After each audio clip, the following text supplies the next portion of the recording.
you're coming off Uncharted 2, where something like 40 perfect scores, games of the year everywhere. What was the first thing you all looked at and said, we want to make it better in the next one? We don't want to be bored, right? So we want to push ourselves. And I don't remember who suggested, but it was like sand. We got to do sand.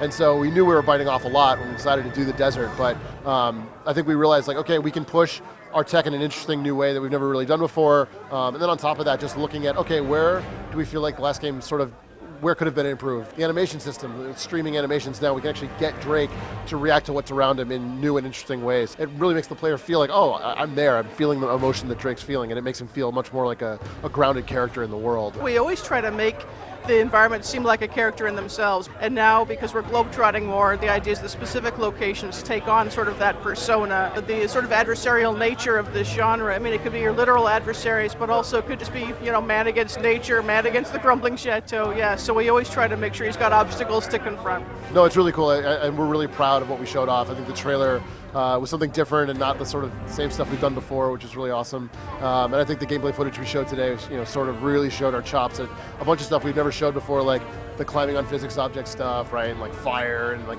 we're not just about sand this game, we're in a whole other place. You know, there's all the globe-trotting stuff. The more and more that we can render the characters and also let the characters be portrayed as authentic people, really all these things are going to ground you to the characters much more as they're grounded into the game world. You know, we're constantly improving our rendering tech, which, and again, as long as the characters seem more genuine and we get that nuance, I think it helps you relate to them better. What can you tell us about multiplayer at this I point? can tell you a little bit. I mean, basically, what we felt like last game that we made a really great game, that we did what we wanted. What we set out to do was to make a best-in-class multiplayer game. But this game, we really want to be considered like the top game for multiplayer on the PlayStation 3. We want to be taking on the top dogs out there. What do you do now? Between now and release, besides stuff like this? Honestly, I mean, we have a lot to do. It's always, I mean, we're always pushing the boundaries. You know, I think as Evan has said, we're never happy. You know, we push ourselves harder than anybody. You know, we're just never happy with anything. We want to be better and better and better. So we just kill ourselves. You know, and it's gonna be a tough year. We got a lot to do to meet our expectations and meet the fans' expectations.